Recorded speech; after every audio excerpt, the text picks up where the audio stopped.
We now turn to the January 6th investigation and the latest findings from the House Select Committee investigating the attack on the Capitol.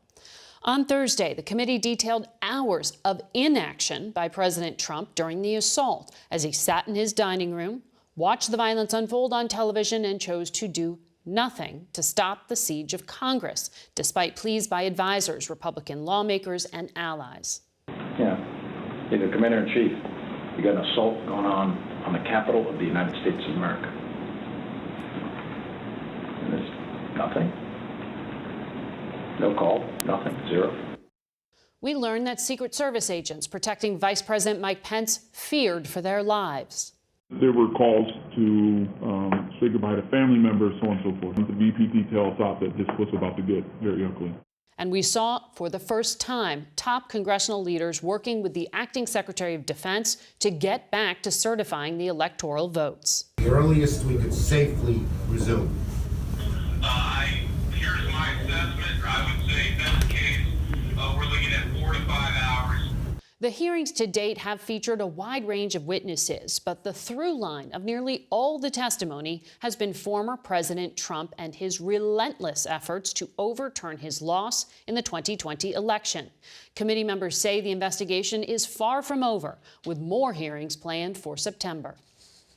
Joining us now is a member of that panel, Congressman Adam Schiff of California, who is also the chair of the House Intelligence Committee. Good to have you here with us. Thank you. Before I go further on January 6th, I do want to quickly just button up what Dr. Jha addressed in regard to that letter you wrote this week in regard to monkeypox. You said the federal response falls short in terms of supply and timeliness regarding a vaccine. The current supply accounts for only 3.5 million residents. Some shipments are not even expected to arrive until 2023. Why do you think the federal response is failing when Dr. Jha says it's contained and under control? I don't know why there aren't more vaccines available. I'm hearing from healthcare providers in my district that there are people lining up to get vaccinated and they don't have the vaccines for them. And that is a real problem. As I think you indicated, we really don't know the future course of this virus. But what we do now, early on, just as was the case with the pandemic, will determine just how bad this may get. And so I want to light a fire under the administration and get them to make sure that we up production, that we up distribution, and that people that are ready and willing and able to get vaccinated have the ability to protect themselves. We'll continue tracking that on this program, but let me get back to January 6th. When you were last on this program, you said you believed that it would be more dangerous for the Justice Department to decide against prosecuting the former president than it would be to go ahead with a prosecution. Here's how Attorney General Merrick Garland responded when my colleague Jeff Pegues asked him about potential prosecution. Look, no person is above the law in this country. Nothing stops us. Even a former president. I don't know how to, maybe I'll say that again. No person is above the law in this country. What do you make of those remarks? Well, the Attorney General has committed to following the evidence wherever it may lead, and it has led to Donald Trump. And so I think the president should be investigated. Whether they'll ultimately conclude they have proof beyond a reasonable doubt to charge him and to convict him, that will be up to the department. But what we have demonstrated just in the last couple of hearings is that when all else failed, when all these other lines of effort to overturn the election failed, he made the decision to bring a mob to the Capitol.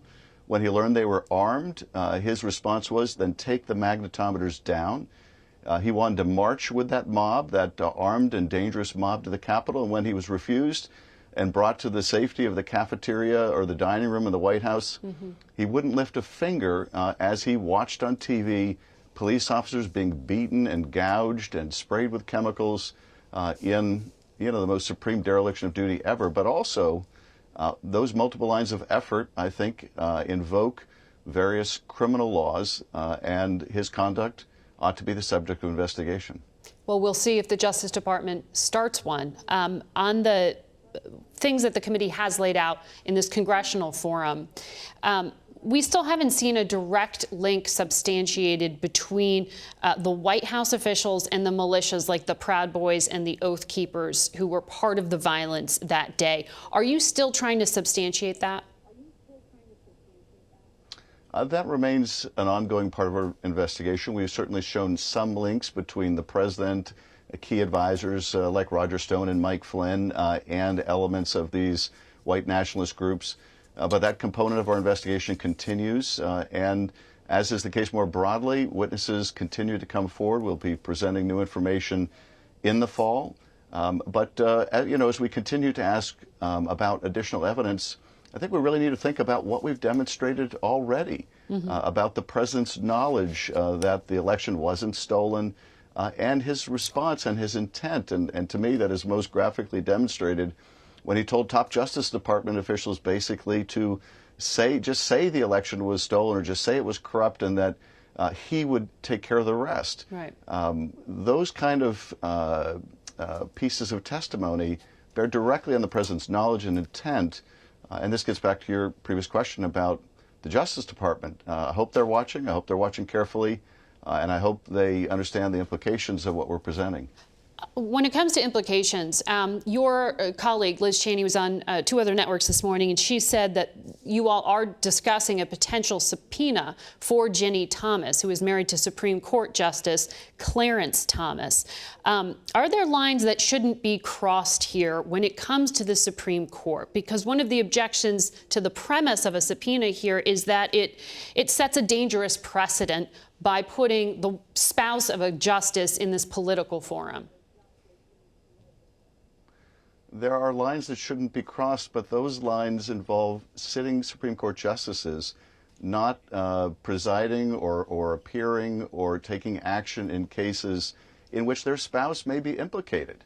And in this case, for Clarence Thomas to issue a decision in a case, a dissent in a case, where Congress is trying to get documents and those documents might involve his own wife, that's the line that's been crossed.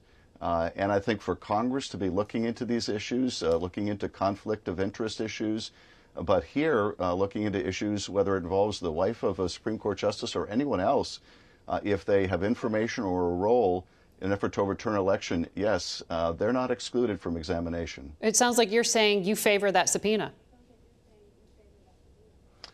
Well, if she has relevant information or investigation, we hope she comes in voluntarily, but if she doesn't, then we should give that serious consideration. And yes, I think those that we decide have important enough information should be subpoenaed. Congresswoman Cheney also said the committee expects to hear again from Tony Ornato, that lead Secret Service agent, and that both he and another have hired private criminal defense counsel. What does that suggest to you? Well, I think if they're hiring criminal defense counsel, then they probably have a concern about their potential criminal liability. We want to hear from these witnesses. Some we want to hear from again. We want to put them under oath if they weren't previously under oath, so that we can understand exactly what was happening on January 5th and January 6th. And we have profound concerns about what's going on at the Secret Service. We are now, for the first time, getting documents that we had requested long, long ago. There's one issue about why they weren't provided earlier, but they're also showing us some new things. And furthermore, we want to obtain those text messages if there's any way to retrieve them. But either way, we want to get answers as to why those were destroyed. All right. We will continue to watch what the committee does when you reconvene in the fall. Thank you very much, Congressman.